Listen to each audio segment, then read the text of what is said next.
I would now like to welcome Ambassador Dani Danon, Permanent Representative of Israel to the United Nations.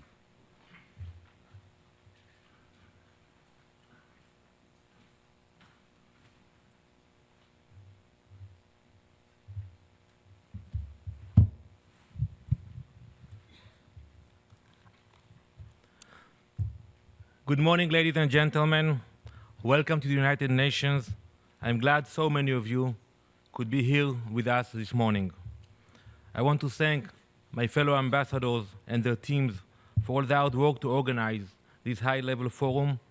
Today's event is a continuation of the historic General Assembly session on anti-Semitism that we held here in January 2015. More than a year ago, we committed to keep the fight against anti-Semitism at the center of the international community, and I'm proud that today we made good on our promise. Throughout the course of the day, we will hear from distinguished UN officials and experts from government, civil society, and the private sector, giving their perspective on how best to fight anti-Semitism.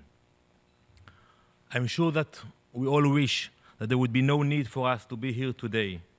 No need in the 21st century, 70 years after the Holocaust, to speak about pure hatred against the Jewish people. But we are here because anti-Semitism, the ancient hatred of the Jewish people, the demonization of the Jewish state, is at the highest levels of our lifetime.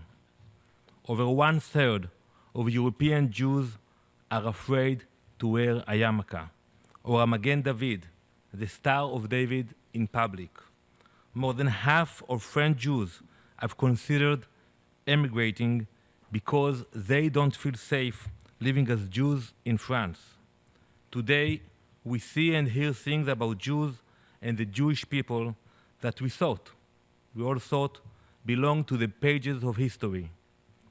Just last week, on August 30th, soccer fans in Poland held a rally, but instead of cheering for their team, they chanted anti-Semitic slogans. They burned a life-size puppet of a religious Jew wearing a hat and a beard and hanging from the end of a rope.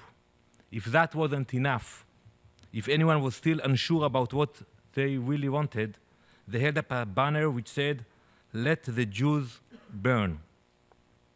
This happened last week in public on the streets of Poland. It seems that anti-Semitism is returning to everyday life without shame. The Holocaust survivor, Elie Wiesel, of blessed memory, was a great champion of human rights and the true spokesperson for the Jewish people. I was honored to have the chance to speak with Elie about this forum and to invite him to address us today. Unfortunately, on July 2nd of this year, Elie Wiesel passed away. But his spirit is guiding us here today and will guide us in the days to come. Near the end of his life, reflecting on the changes in the world, Elie Wiesel said, and I quote, "I thought that the memory of the Holocaust would shame those boasting anti-Semitic opinions. I was wrong. It still exists, and it seems people are no longer ashamed to be anti-Semitic." End of quote. Today, hatred of Jews has reappeared, and in our internet era, it has gone global. We are living in a new era, and we face a new kind of anti-Semitism, using the new tools of social networks to demonize the Jewish people and the Jewish state. This is anti-Semitism 2.0. Online communities of hate spread lies about Israel and conspiracy theories about the Jews to millions around the world. Today it's easy. All you need is a wireless connection, a Facebook account, and a deep hatred for the Jewish people. It is much more effective than the protocols of the elderly of Zion. The enemies of the Jewish people are using the tools of modern technology to target and harass Jews around the world. Let me give you one example. We have many examples. Google recently took down an extension which was used to identify and target Jews on the internet. It was an interactive program letting users around the world tag people who they thought had a Jewish name or who openly supported Israel. By the time it was shut down, it had a vast database of names, like the notorious regimes that systematically registered Jews. Today's anti-Semites can create lists of Jews, but they don't even have to leave their homes. This is a new kind of threat, the new 21st century anti-Semitism, the new reality that we have to deal with. And it's not just about protecting Jews online. It's not just about slander against Israel. It is about saving Jewish life. On Twitter, 63% of the anti-Semitic tweets are calls for violence against Jews, but only 1 in 10 are removed. And make no mistake, attacks against Jews online lead directly to attacks against Jews on the street. Just recently, a Palestinian leader addressed the European Parliament and accused Israeli rabbis of wanting to poison the Palestinians' water supply. This vicious slander is rooted in old fabricated accusations against the Jews from the Middle Ages. During the Black Plague of the 14th century in Europe, people blamed the Jews for poisoning the wells. The hateful speech immediately went viral. It was all over social media. And just a few days later, a 17-year-old Palestinian who was influenced by this culture of hate broke into the home of the Ariel family, locked the door, and stabbed 13-year-old Hallel Yafe Ariel to death. And it's not just in Israel. 2014 saw the highest ever recorded number of attacks against Jews in the UK. In France, anti-Semitic incidents today are 7 times higher than in the 90s. Recent studies have recorded a 40% increase in violent anti-Semitism globally. There is a clear link between the rise of the new social media and the rise of the new anti-Semitism. This means there is an imminent threat.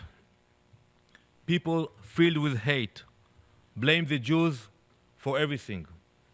They blame us for the 9/11 attacks, controlling the international media and the banking system. You name it, and Jews are probably being blamed for it. And we know from history that during times of crisis, people look for scapegoat. And time again, that scapegoat has been the Jewish people. So we have to be proactive. We have to speak out. We have to educate our young people about the dangers of online anti-Semitism. But we also have to be honest. Talking is not enough. We need immediate and concrete action. The social media world creates great opportunities, but it also has great responsibilities. Leaders of the industry know what racism looks like.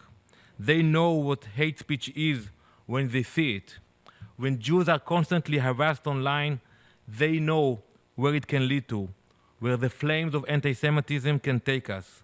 So they need to take action. Media companies have to take preventative steps. Stop providing platform for hate sites.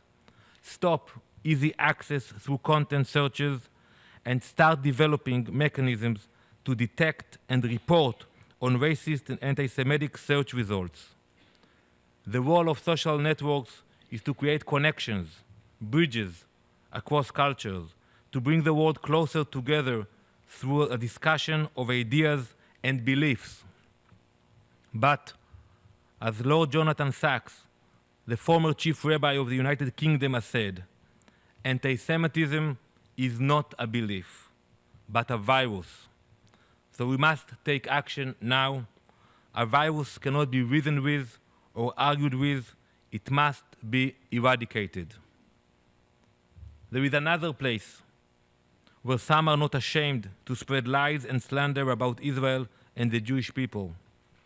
And you are sitting in it right now, right here in the UN. A few months ago, the Palestinian representative here in the UN sent a letter to the Security Council accusing Israel of harvesting the organs of terrorists who were killed while committing terror attacks.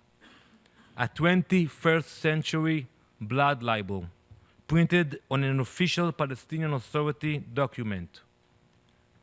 This is the same kind of accusation that for centuries led to pogroms and violence against Jews.